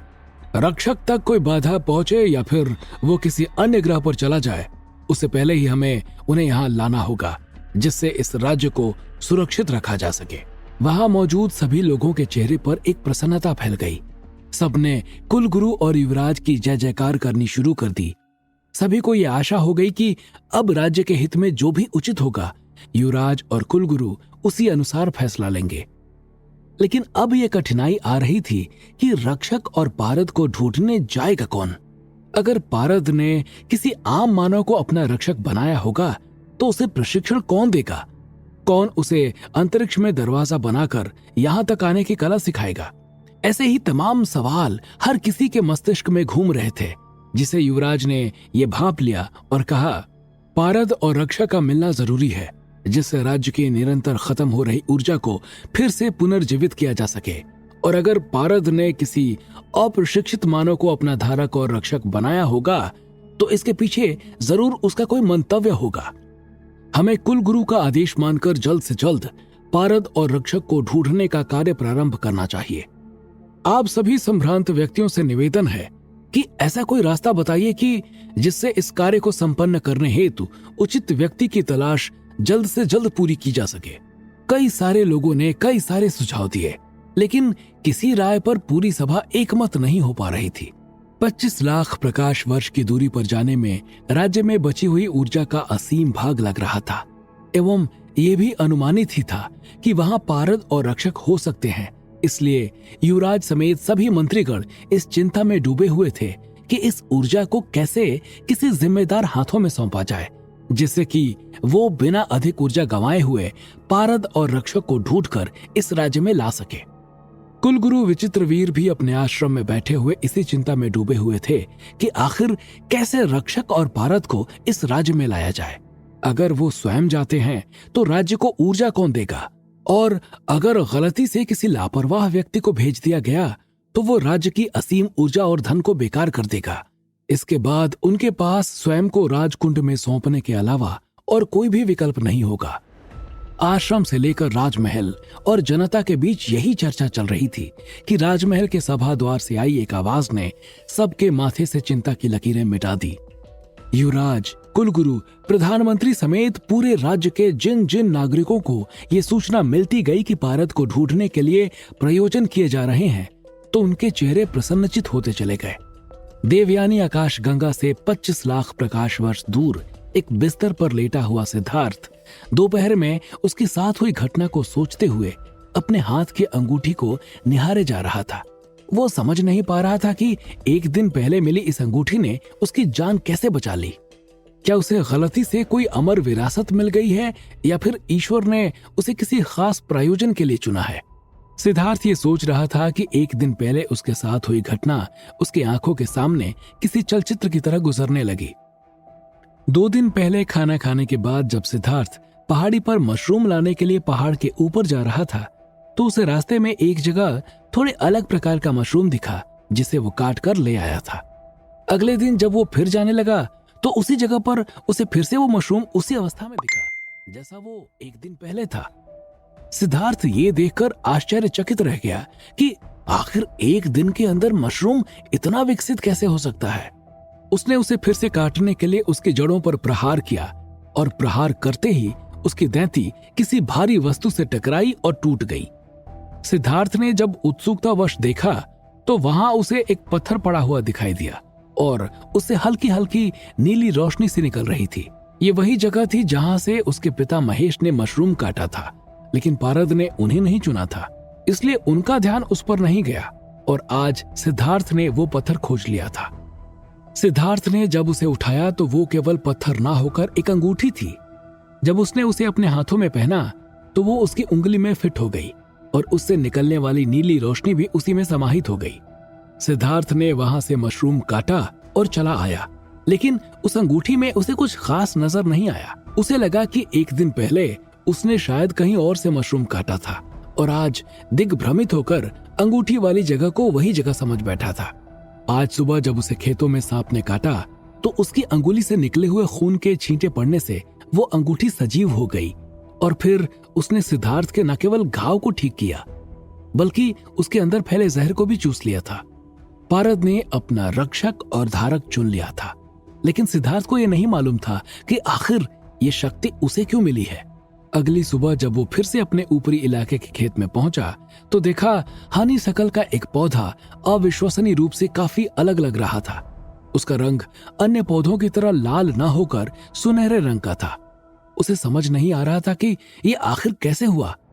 तभी उसे ध्यान आया कि जब वो सांप के काटने के बाद जमीन से उठा था तब उसका हाथ किसी पौधे में लगा था जो कि शायद यही पौधा था। तो क्या ये अंगूठी मेरे साथ अन्य सजीव चीजों को ठीक कर सकती है? क्योंकि खाद डालने के बाद भी जहां अन्य पौधे मुरझाए लग रहे थे, उधर ये पौधा ऐसा लग रहा था कि जैसे सारे खेत के खाद की शक्ति अकेले इसने ही खींच ली हो। सिद्धार्थ ने सोचा और उसने अपने मोबाइल से उसकी तस्वीरें लेनी शुरू कर दी।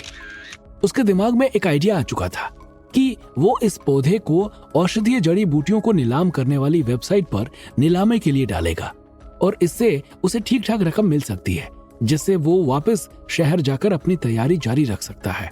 तस्वीरें लेने के बाद उसने पौधे की नीलामी करने वाली कंपनी की वेबसाइट खोली और पौधे की फोटो को 5,000 रुपए की कीमत के साथ डाल दिया।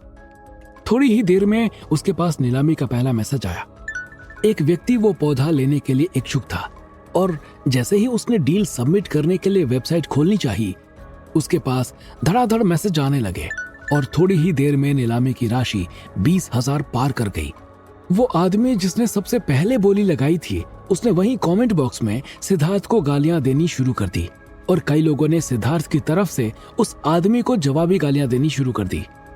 ये सब देखकर सिद्धार्थ घबरा गया और उसने खुद की पीठ थपथपाते हुए सोचा, अच्छा हुआ मैंने नंबर नहीं डाला था, वरना ये लोग तो खोजकर मुझे इस पौधे के लिए जान से मार देते। उसने तुरंत अपना मोबाइल बंद किया और घर आ गया। महेश के पूछने पर उसने बताया कि वो ऊपरी इलाके के खेतों को देखने गया था और अब वो रोज जाकर वहां पौधों की देखभाल करेगा। सिद्धार्थ को इतना जिम्मेदारी से काम करता देख महेश की बाँछें खिल गई। उसे महसूस हुआ कि अब उसके दुर्दिन बहुत ही जल्दी खत्म हो जाएंगे।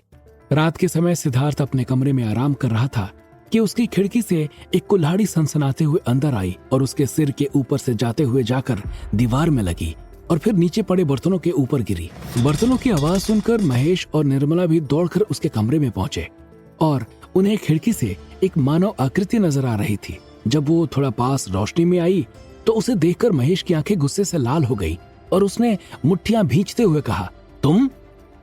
आखिर कौन था वो आदमी जिसने किया था सिद्धार्थ के ऊपर हमला? क्या था उसका महेश के साथ संबंध? क्या होंगे इन सभी सवालों के जवाब? हमें कमेंट करके जरूर बताएं और आगे की कहानी जानने के लिए सुनते रहिए भूमिपुत्र, सिर्फ पॉकेट एफएम पर।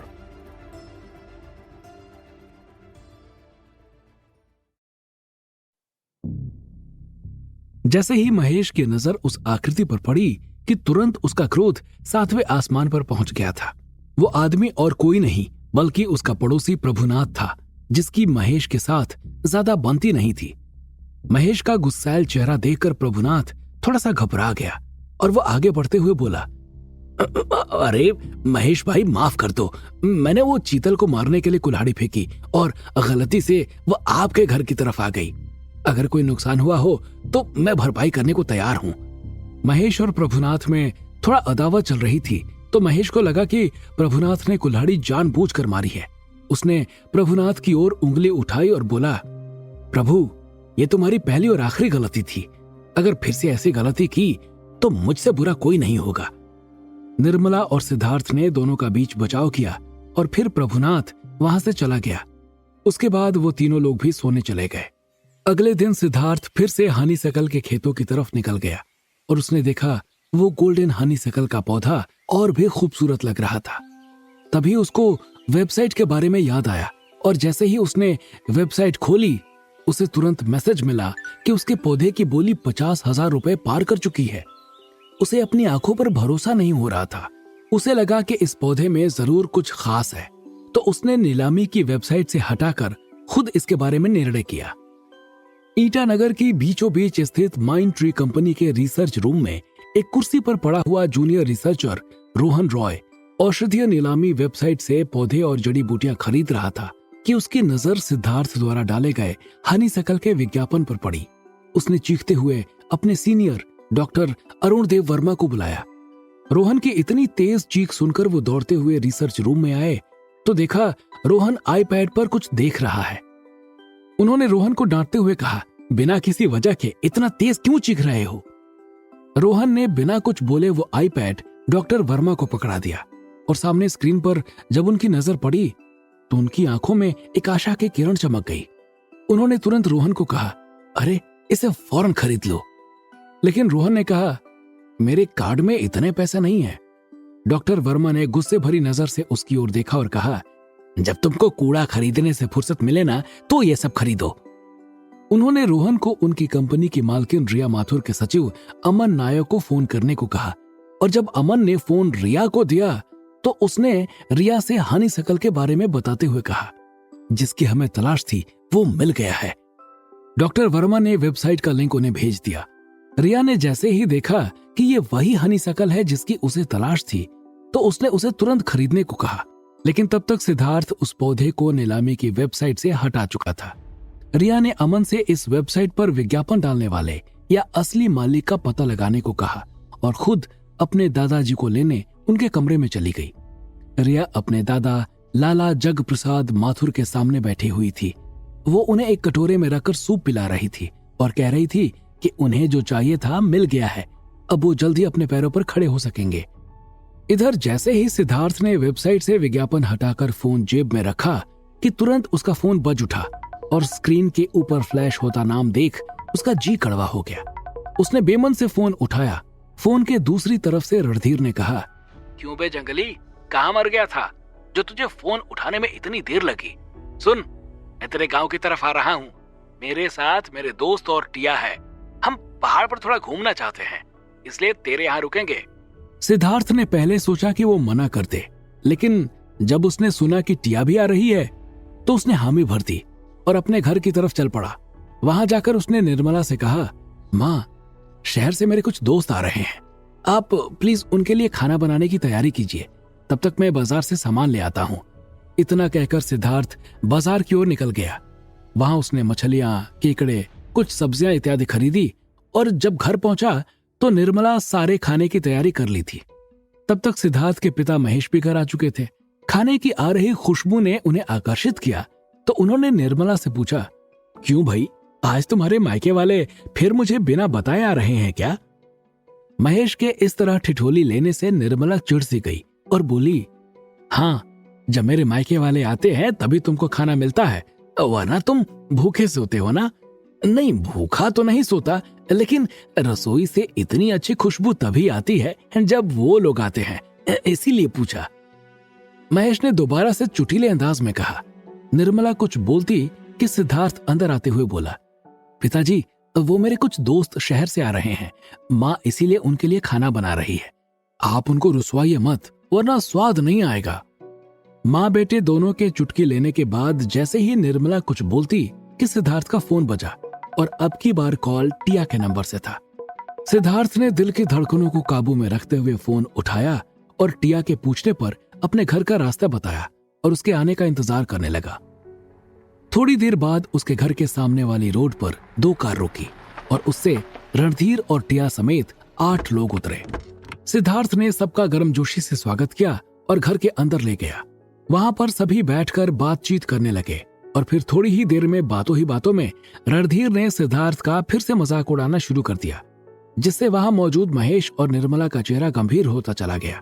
टिया ने जब ये देखा कि रणधीर की बातें सिद्धार्थ के माता पिता को नागवार लग रही है तो उसने स्थिति भांपते हुए रणधीर की बात काट दी और सिद्धार्थ की ओर मुखातिब होकर कहने लगी, सिद्धार्थ, क्या खाना तैयार हो चुका है? मुझे बहुत जोरों की भूख लगी हुई है और तुम लोग बातों में ही वक्त जाया कर रहे हो। निर्मला ने बताया, बेटा, तुम लोगों की आने की खबर सुनते ही मैंने सारा खाना तैयार कर टेबल पर लगा दिया है, तुम सब हाथ मुंह धोकर टेबल पर आ जाओ। सिद्धार्थ समेत सभी लोग खाना खा रहे थे कि सिद्धार्थ का फोन फिर से बजा और फोन की स्क्रीन पर कोई अपरिचित नंबर था। सिद्धार्थ ने वो कॉल उठाया तो उसे सामने से किसी लड़की की मधुर आवाज सुनाई दी, जिसने फोन उठाते ही कहा कि वो उससे मिलना चाहती है। सिद्धार्थ ने सवाल दागा, कौन हो आप और मुझसे क्यों मिलना चाहती हो? फोन के दूसरी तरफ से लड़की ने जवाब दिया, मैं माइंडट्री कंपनी की सीईओ रिया माथुर बोल रही हूँ और आपने जिस हनीसैकल पौधे की तस्वीर वेबसाइट पर अपलोड की थी उसे मैं देखना चाहती हूँ। मैं आपके घर के सामने से गुजरने वाली रोड के मोड़ पर खड़ी हूँ। आप खाना खाकर मुझसे आकर मिलें। सिद्धार्थ के खाने का कौर उसके गले में ही अटक गया। उसे ये सुनकर बहुत तेज झटका लगा। उसने सोचा, जब मैंने वेबसाइट पर नंबर और पता नहीं डाला था तो आखिर इसने मुझे ढूंढ कैसे लिया? और तो और इसे मेरी वर्तमान स्थिति का भी पता है कि मैं क्या कर रहा हूं। इसका मतलब ये जरूर ही कोई पहुंची हुई चीज है। इसे घुमाना या बेवकूफ बनाना ठीक नहीं होगा।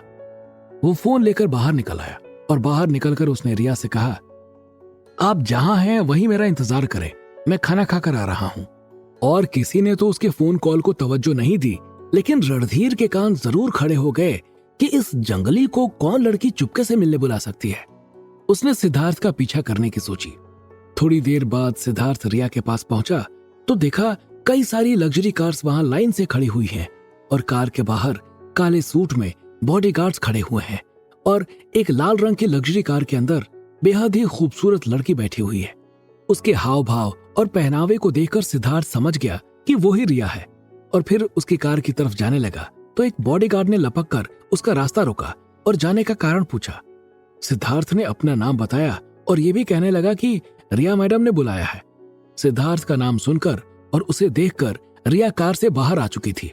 उसने हाथ मिलाने के लिए आगे बढ़ाते हुए अपना परिचय दिया और कहा, क्या आप उस हनीसैकल प्लांट की फोटोज दिखा सकते हैं? सिद्धार्थ ने फोन खोलकर तस्वीरें दिखाई और कहा, ये ऊपरी इलाके के खेतों में लगा हुआ है, इसलिए कार को यहीं छोड़कर आप सबको पैदल ही चलना पड़ेगा। रिया ने तस्वीरें दिखाए जाने के बाद सीधा उस पौधे का दाम 1 लाख रुपए लगा दिया और इतना दाम सुनते ही सिद्धार्थ के चेहरे पर खुशी फैल गई। लेकिन झाड़ियों के बीच छिपे रणधीर को यकीन नहीं हुआ कि माइंडट्री जैसी कंपनी की मालकिन एक मामूली से जंगली पौधे का इतना पैसा दे सकती है। ऊपरी इलाके में जाने के लिए सीधा रास्ता था और वहां से नीचे साफ साफ दिखाई दे रहा था, इसलिए रणधीर ने ऊपर जाने का विचार छोड़ा और वो सिद्धार्थ के घर की तरफ लौट आया। सिद्धार्थ रिया और उसके सचिव अमन समेत सभी लोगों को लेकर ऊपर इलाके की ओर चल पड़ा। उसके साथ माइंडट्री रिसर्च ट्री के प्रमुख डॉक्टर वर्मा भी थे। खेतों में पहुंचते ही सबकी निगाह दूर से ही सोने की तरह चमक रहे हनीसैकल्स के पेड़ के ऊपर पड़ी, जो कि हवा के साथ मस्ती से लहरा रहा था। डॉक्टर वर्मा दौड़कर उसकी ओर गए और तुरंत अपने मशीन से उसकी जांच की और रिया को थम्स अप करते हुए सब कुछ ठीक होने का इशारा किया। रिया समेत सभी लोग वहां खुशी से फूले नहीं समा रहे थे। रिया के साथ गए अन्य आदमियों ने उस पौधे को बहुत आराम से काटा और उसे निकालकर एक कंटेनर में रखा। सब लोग नीचे आ गए। गाड़ी के पास पहुंचकर रिया ने सिद्धार्थ को उसके पैसे दिए और वो वहां से निकल गई। एक पौधे के इतने पैसे देखकर उसके पांव जमीन पर नहीं पड़ रहे थे। उसने अनुमानित रूप से अपने खेतों में लगे हुए पौधों की संख्या गिनी और फिर उसे जोड़ा तो उसे लगा कि वो सिर्फ अपनी अंगूठी से उन पौधों को ऐसा सुनहला बना ले तो वो जल्द ही करोड़पति बन जाएगा। यह सोचकर ही उसके चेहरे पर एक मुस्कान आ रही थी। वो पैसे लेकर घर की तरफ आ रहा था कि उसके कानों में एक जानी पहचानी आवाज पड़ी, उस लड़की ने तुम्हें इतने पैसे क्यों दिए? करोड़पति बनने के ख्यालों में मगन सिद्धार्थ ने जब वो आवाज सुनी तो वो लगभग चौंक सा गया और जब उसने पीछे मुड़कर देखा तो एक जाना पहचाना चेहरा उसके सामने खड़ा था। आप यहां क्या कर रहे हैं? सिद्धार्थ ने सवाल किया और उस इंसान की तरफ बढ़ गया। आखिर क्या करने वाली थी रिया उस पौधे के साथ? कौन था वो आदमी जिसने दी थी सिद्धार्थ को आवाज? क्या होंगे इन सभी सवालों के जवाब? हमें कमेंट करके जरूर बताएं और आगे की कहानी जानने के लिए सुनते रहिए भूमिपुत्र, सिर्फ पॉकेट एफएम पर।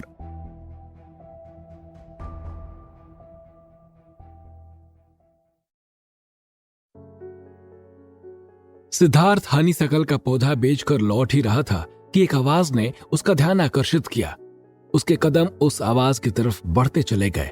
उसे आवाज देने वाला और कोई नहीं बल्कि उसके पिता महेश ही थे। आप आखिर यहां क्या कर रहे हैं? सिद्धार्थ ने सामने खड़े अपने पिता महेश से सवाल किया। कॉल आने के बाद जब तुम घर से निकल आए और काफी देर तक वापस नहीं आए तो मुझे ऐसा लगा कि कोई गड़बड़ तो नहीं है, इसलिए मैं भी इधर ही चला आया। लेकिन यहां सिर्फ गाड़ियां ही देखी, इसलिए चुपचाप खड़े होकर तुम्हारा इंतजार करने लगा। वो सब छोड़ो, ये बताओ कि उस लड़की ने तुमको इतना सारा पैसा क्यों दिया? महेश ने उससे पूरी बात बताते हुए सवाल किया। घर चलिए बताता हूं, और बताइए कि मेरे दोस्त हैं या चले गए? सिद्धार्थ ने महेश से कहते हुए कदम घर की तरफ बढ़ा दिए। वो लोग चले गए, महेश ने उसे जवाब देते हुए कहा। क्या किसी ने मेरा इंतजार नहीं किया? सिद्धार्थ ने महेश की ओर देखते हुए पूछा। नहीं, महेश ने सिद्धार्थ को जवाब दिया और दोनों घर की ओर बढ़ गए। घर पहुंचने के बाद महेश ने फिर से सिद्धार्थ से वही सवाल दोहराते हुए पूछा। कौन थी वो लड़की और उसने तुम्हें इतने पैसे क्यों दिए? जब महेश ने दोबारा सिद्धार्थ से सवाल किया तो वो समझ गया कि अब बिना सच जाने उसके पिता उसे छोड़ने वाले नहीं है, इसलिए वो महेश के सवाल का जवाब देते हुए बोला। वो लड़की कोई आम लड़की नहीं है, बल्कि एक बड़ी आयुर्वेदिक दवा कंपनी की मालकिन रिया माथुर है। उन्हें हमारे खेत का एक हनीसकल पौधा बहुत पसंद आ गया था, इसलिए उन्होंने इतने पैसे देकर उसे खरीद लिया। सिद्धार्थ ने महेश और निर्मला से आधी अधूरी बात कहते हुए पैसों की गड्डी निर्मला के हाथों में रख दी। चूंकि महेश और निर्मला दोनों पहले से ही पैसों की तंगी से जूझ रहे थे, इसलिए उन्होंने भी ज्यादा सवाल जवाब करना उचित नहीं समझा और उन्हें पैसे देने के बाद सिद्धार्थ फिर से अपने खेतों की ओर चल पड़ा और वहां जाकर अपनी अंगूठी को दूसरे पौधे की पत्तियों में लगाया। लेकिन ये क्या? यहां पर कोई हरकत नहीं हुई, न ही उस अंगूठी से कोई रोशनी निकली और न ही हनीसकल का पौधा बड़ा हुआ। सिद्धार्थ निराशा और आश्चर्य के भाव चेहरे पर लिए हुए वहीं बैठ गया। उसे यकीन ही नहीं हो रहा था कि जब अंगूठी गलती से एक पौधे को लग गई थी तब तो वो इतना विशाल और औषधीय गुणों वाला बन गया था, लेकिन आज जानबूझकर अंगूठी लगाने पर भी कुछ नहीं हुआ। एक तरफ सिद्धार्थ को अपने अंगूठी के काम ना करने पर यकीन नहीं हो रहा था, दूसरी तरफ उससे 25 लाख प्रकाश वर्ष दूर एक राज्य के सभी निवासियों को पारद और उसके रक्षक यानी सिद्धार्थ को खोजने जाने वाले पर सभी को यकीन था। युवराज रुद्रदेव ने जब देखा कि सभा द्वार से आई हुई आवाज जानी पहचानी है तो वो तुरंत अपने सिंहासन से उठ खड़े हुए और उसकी ओर मुखातिब होते हुए बोले। आओ देवयानी, मुझे पूर्ण विश्वास था कि आप जरूर हमारी सहायता करेंगी, लेकिन राज्य रक्षक की मृत्यु के पश्चात हम सबके अंदर ये साहस नहीं था कि हम आकर आपसे सहायता की अपील करें। देवयानी, अपनी बेटी का ये नाम राज्य रक्षक आदित्य के पिता और पूर्व राज्य रक्षक सुहेल देव ने आकाश गंगा के नाम पर रखा था। तमाम तरह के शस्त्र और शास्त्र समेत कई विद्याओं की जानकार देवयानी खुद में ही ऊर्जा की असीम स्रोत थी। उसे पारद को ढूंढने जाने के लिए किसी भी अन्य ऊर्जा स्रोत की जरूरत नहीं थी। जब उन्हें अपने भाई राज्य रक्षक आदित्य की मृत्यु की सूचना मिली तो उन्होंने उसके हत्यारे को ढूंढने का निश्चय किया और इसके लिए पारद का राज्य में आना जरूरी था। मैं स्वयं इस कार्य को करने के लिए उद्वेलित हुई युवराज, कहती हुई देवयानी की आंखों में अपने भाई के लिए प्रेम और उसके हत्यारे के प्रति क्रोध दोनों उमड़ता हुआ दिख रहा था। उसने आगे बोलते हुए कहा, आप मुझे पारद को ढूंढने जाने के लिए आज्ञा दीजिए। आप कोई भी फैसला लेने के लिए स्वतंत्र हैं देवयानी। युवराज रुद्रदेव ने देवयानी को आज्ञा देते हुए कहा। वो जैसे ही जाने के लिए मुड़ी, कुलगुरु ने उसे आवाज दी। देवयानी, एक क्षण। कुलगुरु की आवाज सुनकर वो रुक गई। उसे रुका हुआ देखकर कुलगुरु विचित्रवीर सिंहासन से उठे और उसके पास आए और अपने गले में पड़ा हुआ कवच निकालकर उसे देते हुए बोले, ये रक्षा कवच है देवयानी, ये तुम्हें पारद और राज्य रक्षक को ढूंढने में मदद करेगा और साथ ही साथ किसी विपत्ति या सहायता की घड़ी में तुम इसके माध्यम से मेरे साथ आंतरिक संवाद स्थापित कर सकती हो। लेकिन ध्यान रहे, इसका इस्तेमाल सिर्फ एक बार ही हो सकता है। कहते हुए उन्होंने कवच देवयानी के हाथों में रख दिया। जो आ गया गुरुदेव, कहते हुए देवयानी ने उस कवच को माथे से लगाया और फिर अपने अंतर मन से ध्यान करते हुए अपने विमान को उपस्थित होने का आदेश दिया। उसके द्वारा बुलाया जाते ही उसका विमान उसके सामने आ चुका था। देवयानी सबसे आशीर्वाद लेकर अपने विमान पर बैठ चुकी थी। कुलगुरु विचित्रवीर, युवराज रुद्रदेव समेत अन्य लोगों ने देवयानी को विदा किया और थोड़ी देर के अंदर उसका विमान आसमान की गहराइयों में खो गया। अंगूठी के काम ना करने से सिद्धार्थ को अपने करोड़पति बनने के सपने को चूर चूर बिखरता देख रहा था। उसने आसमान की तरफ हाथ उठाकर कहा, हे ईश्वर, इस अंगूठी को फिर से शक्तिशाली बना दो। उसके इतना कहते ही आसमान में सूरज की एक रोशनी निकली और वो आकर अंगूठी में समा गई। जैसे ही वो रोशनी उसकी अंगूठी में समाई कि वहां और बादलों के गरजने की आवाज आनी शुरू हो गई और उसके थोड़ी देर बाद एक काले बादल का घेरा उसकी ओर आता दिखा, जो कि पहले तो बहुत विशाल था, लेकिन जैसे जैसे वो सिद्धार्थ की तरफ आ रहा था वो आकार में छोटा होता चला जा रहा था। फिर थोड़ी ही देर में वो बहुत तेजी से सिद्धार्थ की ओर आ गया और सिद्धार्थ ने घबराकर सिर नीचे कर लिया और दोनों हाथों को ऊपर की तरफ उठाकर खुद को बचाव की मुद्रा में किया।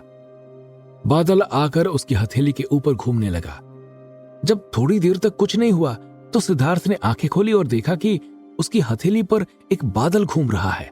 उसने इधर उधर हाथ झटकना शुरू कर दिया, लेकिन वो बादल उसकी हथेली से जा नहीं रहा था।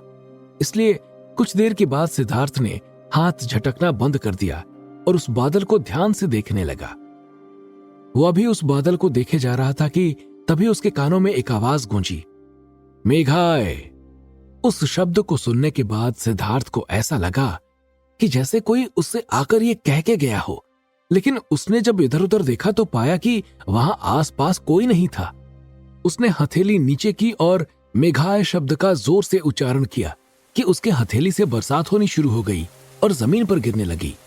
नीचे जमीन पर जिस घास के ऊपर वो पानी गिर रहा था वो बेतरतीब रूप से बड़ी और हरी भरी होती जा रही थी। थोड़ी ही देर में वो बादल उसकी अंगूठी में समा गया और बारिश बंद हो गई। घास को देखकर सिद्धार्थ खुशी से फूला नहीं समाया और जोर जोर से चीखने लगा था। वो समझ चुका था कि उसे कोई बहुत बड़ी ताकत मिल चुकी है जो निर्जीव पड़ी चीजों में जान डालने में सक्षम है। दरअसल पिछली बार सिद्धार्थ के खून की बूंदें पड़ने की वजह से अंगूठी सजीव हो गई थी और उस सजीवता को बरकरार रखने के लिए उसे सूर्य की रोशनी की एक धारा अपने अंदर समाहित करनी थी और जाने अनजाने में सिद्धार्थ ने आवाहन करके वो रोशनी अंगूठी में समाहित कर दी, जिससे अंगूठी फिर से सजीव हो गई। सिद्धार्थ वहां से निकलकर अपने घर आ गया और सुबह होने पर वो मशरूम काट कर लाने के लिए पहाड़ों की ओर निकल पड़ा। थोड़ी दूर जाने पर मशरूम का एक बड़ा छत्ता दिखा जो कि दूर से ही चमक रहा था। सिद्धार्थ के दिमाग में वो बात तैर गई जब वो शहर से आने के बाद पहली बार मशरूम काटने आया था और उसे वहीं पर एक सुनहले रंग के मशरूम की जड़ों के नीचे वो अंगूठी मिली थी।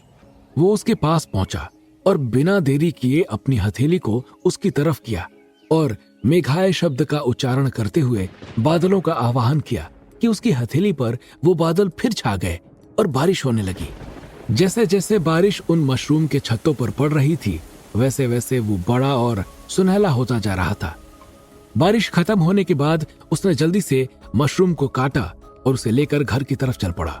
आज उसे रास्ता बिल्कुल भी नीरस और थकाने वाला नहीं लग रहा था। उसे अपने अंदर एक अजीब सी शक्ति का एहसास हो रहा था और उसे यह एहसास क्यों ना हो, आखिर उसे पारद ने अपना रक्षक और धारक चुना था। उसने मशरूम को काटकर अपनी टोकरी में रखा और वहां से अपने घर की ओर निकल पड़ा था। उसने घर आकर अपनी मां निर्मला से उस मशरूम का सूप बनाने को कहा और नहाने चला गया। जब तक वो नहाकर और कपड़े बदल कर आता सूप तैयार था। उसने एक कटोरे में लेकर उसे पीना शुरू किया तो उसे अपने शरीर में अचानक से परिवर्तन सा महसूस होने लगा। वो घबरा गया और बाहर की तरफ भागा। निर्मला भी उसके पीछे दौड़ पड़ी कि आखिर हुआ क्या है। सिद्धार्थ को ऐसा लग रहा था कि उसके शरीर के सारे छिद्र खुल गए हों और उसके जरिए बहुत ही खुशनुमा हवा अंदर जा रही है, जिससे उसका शरीर हल्का और स्फूर्तिदार होता जा रहा था। उसे ऐसा लग रहा था कि जैसे उसके शरीर का वजन एकदम से ना के बराबर हो गया हो और वो अभी थोड़ी देर में उड़ जाएगा। लेकिन जब तक निर्मला उसके पास पहुंचती कि तब तक सब सामान्य हो चुका था। सिद्धार्थ के इस तरह से भागकर आने की वजह से निर्मला थोड़ा सा घबरा चुकी थी और वो सिद्धार्थ से इस तरह बाहर आने का कारण पूछते हुए बोली, क्या हुआ बेटा, तुम इतना तेज दौड़ते हुए बाहर क्यों आए? कुछ नहीं, बस ऐसे ही मेरा मन किया और मैं बाहर आ गया। कहते हुए उसने बहाना बनाकर टाल दिया और निर्मला से सूप के बारे में पूछते हुए बोला, आपने सूप पिया या नहीं? हाँ, बनाते वक्त चखा था, इसका स्वाद काफी अच्छा है, निर्मला ने सिद्धार्थ को जवाब देते हुए कहा। इतना सुनने के बाद सिद्धार्थ ने राहत की सांस ली और मन ही मन सोचा, चलो अच्छा हुआ कि माँ के ऊपर इस चीज का असर नहीं हुआ, और घर पहुंचकर अपने कमरे में चला आया। अगले दिन सुबह जब वो मशरूम लाने के लिए फिर से पहाड़ों पर जा रहा था, तभी उसका फोन बजा और फोन की स्क्रीन पर रिया माथुर का नाम उभरा, जिसे देखकर सिद्धार्थ के चेहरे पर मुस्कान आ गई और उसने फोन उठाया। नमस्ते रिया मैडम, कैसी हैं आप? मैं ठीक हूँ, आप बताओ, रिया ने जवाब देते हुए कहा। मैं भी ठीक हूँ, बताइए आपने हमें कैसे याद किया? कहते हुए सिद्धार्थ ने उससे सवाल किया। मैंने आपको धन्यवाद देने के लिए फोन किया था कि आपने बिना ज्यादा नाटक दिखाए हुए हनी शकल्स मुझे दे दिया, और इससे मेरे दादाजी को काफी आराम पहुंचा है, वो थोड़ा बहुत चल पा रहे हैं। जैसे ही रिया ने सिद्धार्थ को धन्यवाद देते हुए उसकी तारीफ करी कि अपनी तारीफ सुनने के बाद सिद्धार्थ खुशी से फूला नहीं समाया। उसे लगा कि शायद उसका पैर किसी बड़े खजाने से टकरा गया है, और यही सब सोचते हुए उसने रिया को मशरूम के बारे में बताया और उसकी खूबियां गिनानी शुरू कर दी। मशरूम की खूबियां सुनने के बाद रिया बोली, ठीक है, मैं अमन को आपके यहाँ भेजती हूँ, वो किसी को साथ लेकर चले जाएंगे। जब रिया ने सिद्धार्थ को अमन को भेजने के बारे में कहा तो उसे लगा कि शायद रिया उसको टाल रही है, इसलिए वो रिया को ऑफर देते हुए बोला, मैं खुद लेकर आ जाऊंगा, आप अपने घर का पता दे दीजिए। जब सिद्धार्थ ने रिया को इंसिस्ट करते हुए ये कहा तो उसे लगा कि शायद सिद्धार्थ शहर घूमने आना चाहता है, इसलिए वो सिद्धार्थ से बोली, ठीक है, मैं अपने कार्ड की फोटो आपको भेज देती हूँ, आप जब आइएगा मुझे फोन कर लीजिएगा। ठीक है, कहते हुए सिद्धार्थ ने फोन काट दिया और थोड़ी देर के बाद उसे व्हाट्सएप पे रिया का मैसेज आया। उसने अपना बिजनेस कार्ड भेज दिया था, जिस पर उसके घर का पता और उसका नंबर लिखा हुआ था। सिद्धार्थ की खुशी चौगुनी हो गई थी। वो सोचने लगा कि उसे रिया से मशरूम के कितने रुपए मांगने चाहिए। वो सोचते सोचते वहां पहुंच गया जहां पर पहाड़ी मशरूम उगे हुए थे। उसने अपनी हथेली को नीचे की और बादलों का आवाहन करते हुए मेघाय शब्द का उच्चारण किया। उसकी हथेली से बारिश होनी शुरू हो गई और वो मशरूम के पौधों को भिगा रही थी। मशरूम के पौधे बड़े और सुनहले होते जा रहे थे। सूरज की रोशनी पड़ने पर वो सोने की तरह चमक रहे थे। उसकी हथेली से बरसात होनी बंद हो गई थी। मशरूम पूरी तरह से खिल गया था। सिद्धार्थ के दिमाग में एक विचार कौंधा और उसने फिर से हथेली को नीचे करके बादलों का आवाहन करते हुए मेघाय शब्द का उच्चारण किया। लेकिन इस बार काले बादल के बजाय सफेद बादल आए थे और तुरंत बरसात होनी शुरू नहीं हुई, बल्कि उसकी हथेली के ऊपर बिजलियां कड़कने लगी। उसे लगा कि शायद थोड़ी देर में बारिश होगी, लेकिन जब कुछ देर बाद भी बरसात शुरू नहीं हुई तो उसने अपने दिमाग को केंद्रित किया और अपनी आंतरिक ऊर्जा को एकत्रित करते हुए फिर से मेघाय शब्द का उच्चारण किया। बादलों का रंग काला होता चला गया और थोड़ी देर बाद उसकी हथेली से बरसात होनी शुरू हो गई। कुछ देर तक ऐसे ही बरसात होती रही और मशरूम का रंग और भी सुनहला होता चला गया। बूंदे पड़ने के बाद ऐसा लग रहा था कि जैसे वो आम मशरूम ना होकर सोने का मशरूम हो। सिद्धार्थ मंत्रमुग्ध होकर उसे देख रहा था कि अचानक से उसके सिर पर किसी भारी चीज से वार होने का एहसास हुआ और वो वहीं बेहोश हो गया था। आखिर किसने किया था सिद्धार्थ के ऊपर वार? क्या हो चुकी है सिद्धार्थ के ऊपर मुसीबतों के आने की शुरुआत? क्या होंगे इन सभी सवालों के जवाब? हमें कमेंट करके जरूर बताएं और आगे की कहानी जानने के लिए सुनते रहिए भूमिपुत्र, सिर्फ पॉकेट एफएम पर।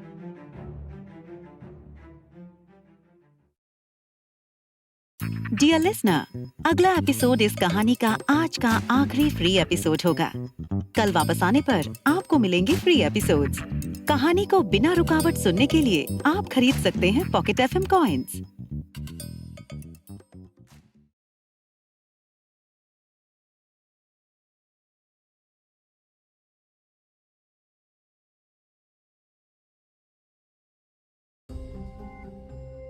सिर पर वार होने का एहसास होने पर सिद्धार्थ ने पीछे मुड़कर देखा, लेकिन वहां पर कोई नहीं था। उसे सब कुछ धुंधला दिखाई दे रहा था। फिर वो बेहोश होकर वहीं गिर गया। इधर जब तय समय से सिद्धार्थ घर नहीं पहुंचा तो निर्मला को काफी चिंता हुई और वो महेश से बोली, आप जाकर देखें कि आखिर सिद्धार्थ कहाँ रह गया है। उसके चेहरे पर चिंता साफ दिखाई दे रही थी। उसे चिंतित देखकर महेश ने उसे आश्वासन देते हुए कहा, सिद्धार्थ कोई छोटा बच्चा नहीं है, आ जाएगा, तुम इतना ज्यादा परेशान ना हो। महेश ने भले ही लापरवाही के साथ निर्मला को ये जवाब दे दिया हो, लेकिन पता नहीं क्यों निर्मला का दिल किसी अनहोनी की आशंका से घबरा रहा था। वो बार बार रास्ते की ओर देख रही थी, लेकिन सिद्धार्थ उसे आता हुआ नहीं दिख रहा था।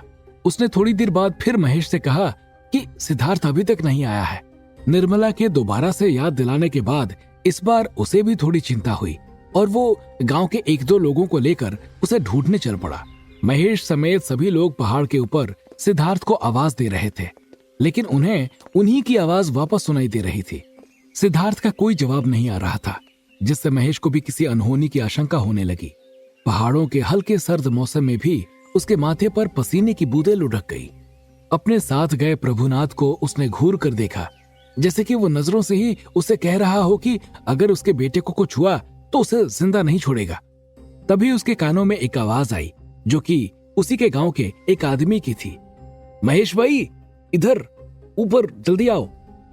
वो आवाज सुनते ही वो घबराकर ऊपर की ओर भागा और वहां जाकर देखा कि सिद्धार्थ औंधे मुंह पड़ा हुआ है। महेश और बाकी लोगों ने उसे उठाया और हिलाकर जगाने की कोशिश की, लेकिन सिद्धार्थ की ओर से कोई भी प्रतिक्रिया नहीं आ रही थी। उनके साथ गए एक व्यक्ति ने सिद्धार्थ की नाड़ी देखी और महेश की ओर मुखातिब होते हुए बोला, चिंता की कोई बात नहीं है, सिद्धार्थ सिर्फ बेहोश हुआ है। इतना सुनने के बाद महेश निश्चिंत हुआ और फिर इधर उधर कुछ देखने लगा। उसे सिद्धार्थ का मशरूम काटने का फावड़ा और मशरूम रखने वाली टोकरी भी वहां नहीं दिख रही थी। महेश को लगा कि शायद वो कहीं और से फिसल कर आकर गिरा है, इसलिए उसने अपने साथ आए हुए लोगों की ओर देखते हुए बोला, आप लोग सिद्धार्थ को लेकर चलो, मैं फावड़ा और डलिया लेकर आता हूँ। उसके साथ आए हुए लोगों ने सहमति में सिर हिलाया और सिद्धार्थ को लेकर निकल पड़े। निर्मला ने जैसे लोगों को सिद्धार्थ को कंधे पर लाद कर लाते देखा, उसकी तो जैसे जान निकल गई हो। उसे लगा कि शायद सिद्धार्थ के साथ कोई अनहोनी हो गई है और वो बिलखते हुए सिद्धार्थ की ओर दौड़ी और बोली, क्या हुआ मेरे बच्चे को? उसको इस तरह से घबराया देखकर जिस आदमी ने सिद्धार्थ की नाड़ी देखी थी, उसने निर्मला को ढांढस बधाते हुए कहा, कुछ नहीं हुआ है निर्मला, तुम घबराओ मत, किसी कारण से ये बेहोश हो गया था, अब ठीक है। सिद्धार्थ को बिस्तर पर लिटाया गया और निर्मला उसे चम्मच से पानी पिलाने लगी। धीरे धीरे सिद्धार्थ ने अपनी आंखें खोली तो उसने खुद को बिस्तर में पाया। उसके आसपास कई सारे लोग घेर कर खड़े थे, जो धीरे धीरे सिद्धार्थ को देखते हुए आपस में बात कर रहे थे। सिद्धार्थ को उठते देख निर्मला दौड़कर जड़ी बूटियों को घोलकर बनाया गया काढ़ा लेकर आ गई और उसे पीने को दिया। तब तक महेश भी आ चुका था। उसने टोकरी और फावड़ा एक किनारे रखा और जाकर सिद्धार्थ के पास बैठ गया। शाम हो चुकी थी। सिद्धार्थ अब थोड़ा थोड़ा हल्का महसूस कर रहा था। उसके मस्तिष्क में सुबह वाली बात तैर रही थी कि आखिर उसे ऐसा क्यों लगा कि जैसे उसके सिर पर किसी ने भारी चीज से वार किया हो। निर्मला उसके लिए सूप बनाकर लाई और पीने को दिया, जिसे पीने के बाद सिद्धार्थ को एक अलौकिक शक्ति का एहसास हुआ और उसे जो कमजोरी महसूस हो रही थी वो दूर होने लगी। उसने निर्मला से पूछा, माँ, ये मशरूम कौन लेकर आया था? आज सुबह जब तुम्हें सब ढूंढने गए थे तभी ये तुम्हारे पिताजी को फावड़े और डलिये के साथ ऊपर मिला था। ये काफी अच्छा और ताजा दिख रहा था, इसलिए लेकर चले आए। निर्मला सिद्धार्थ को मशरूम के बारे में जवाब देते हुए कहा। सिद्धार्थ को पता चल गया था कि ये वही मशरूम है जिसके ऊपर बारिश कराते वक्त वो बेहोश हुआ था। वो कुछ सोच रहा था कि तभी अचानक से उसके दिमाग में एक विचार कौंधा और निर्मला से पूछते हुए बोला, क्या अभी और मशरूम बचा हुआ है? हाँ, निर्मला ने जवाब देते हुए कहा। ठीक है, बचे हुए मशरूम को आप किसी झोले में रखते। कल सुबह मैं उन्हें लेकर रिया मैडम के घर जाऊंगा और उसके साथ कुछ और सब्जियां भी रख दीजिए। सिद्धार्थ ने निर्मला से कहा और उठकर जाने लगा। तुम कहीं नहीं जा रहे हो, अभी तुम्हारी तबीयत सही नहीं है।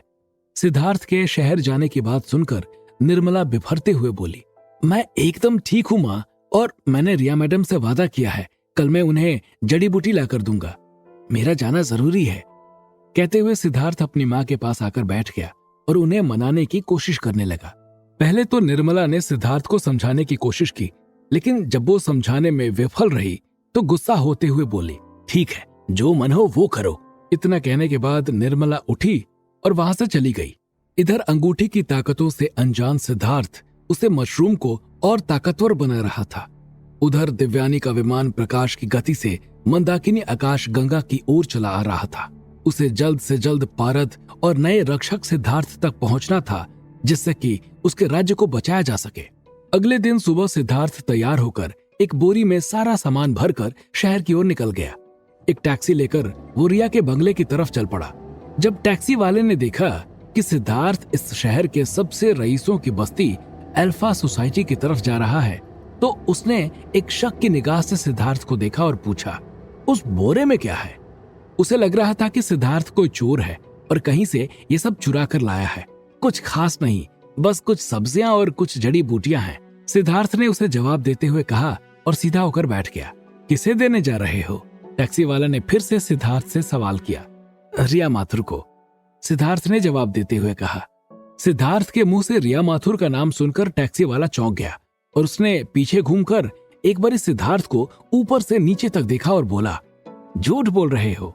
उसके द्वारा इतने सीधे तरीके से खारिज किए जाने पर सिद्धार्थ थोड़ा सकपका गया और वो टैक्सी वाले की तरफ देखते हुए बोला, नहीं, मैं रिया मैडम को जानता हूँ। कहते हुए उसने अपने फोन में रिया का कार्ड दिखाया तो उस टैक्सी वाले का आश्चर्य बढ़ गया। अब उसे सिर्फ अपने किराए से मतलब था। वो समझ चुका था कि ये लड़का कोई पहुंची हुई चीज है। सिद्धार्थ जब सोसाइटी के गेट पर पहुंचा तो उसे सोसाइटी के सुरक्षा कर्मियों द्वारा रोक लिया गया और उसमें से एक ने उससे पूछा, किससे मिलना है? सिद्धार्थ से सवाल पूछते हुए उसकी आवाज में सख्ती और घृणा साफ साफ सुनाई दे रही थी, जो कि अल्फा सोसाइटी में एक गरीब को देखकर उसके मन में उत्पन्न हो रही थी। रिया माथुर मैडम ने मुझे बुलाया है। उसके मुंह से रिया का नाम सुनकर सुरक्षा कर्मी को एक बार भी यकीन तो नहीं हुआ, लेकिन फिर प्रोटोकॉल के लिए उसने बंगले में फोन करके जानकारी ली तो उससे कहा गया तो उसे वहीं रोक कर रखे, वो लोग आ रहे हैं। सुरक्षा कर्मी उससे पूछताछ कर ही रहे थे कि एक लाल रंग की मिनी कूपर वहां आकर रुकी और उसके अंदर एक महिला और पुरुष बैठे हुए थे।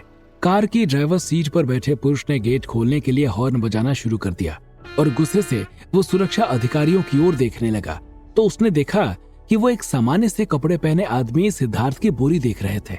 उसने हॉर्न बजाना छोड़कर सुरक्षा कर्मी को जोर से आवाज दी, बहरे हो गए हो क्या तुम लोग? अपना काम छोड़कर किसी को भी गेट के अंदर लेकर चले आते हो।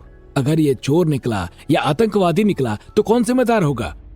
इससे पहले सुरक्षा कर्मी सिद्धार्थ के बारे में कुछ बताता कि वो रिया माथुर का मेहमान है, उस कार वाले रईस का गुस्सा 7वें आसमान पर पहुंच चुका था।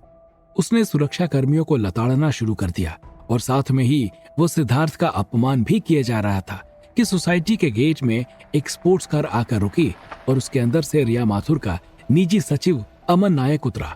अमन को उतरते देख उस आदमी की बोलती बंद रह गई और जब उसने देखा कि अमन सिद्धार्थ से हाथ मिलाते हुए उसकी अगवानी कर रहा है तो वो भौचक्का रह गया। इसी बीच 3 और कार्स आकर सोसाइटी के गेट पर रुकी और उसके अंदर से रिया माथुर खुद उतरी। उनके हाथों में फूल का एक गुलदस्ता था।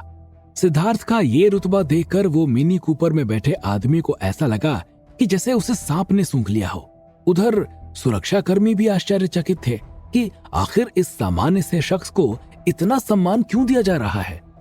उस आदमी को लगा कि कहीं सिद्धार्थ उसकी चुगली रिया और अमन से ना कर दे, इसलिए वो तुरंत कार से उतरा और उनकी तरफ चला गया और अमन की तरफ हाथ बढ़ाते हुए बोला, हेलो अमन सर, मैं जतिन, मैं इसी सोसाइटी में रहता हूँ और मैंने आपको एक प्रोजेक्ट के लिए मेल भी किया है, उसे देखकर जवाब जरूर दीजिएगा।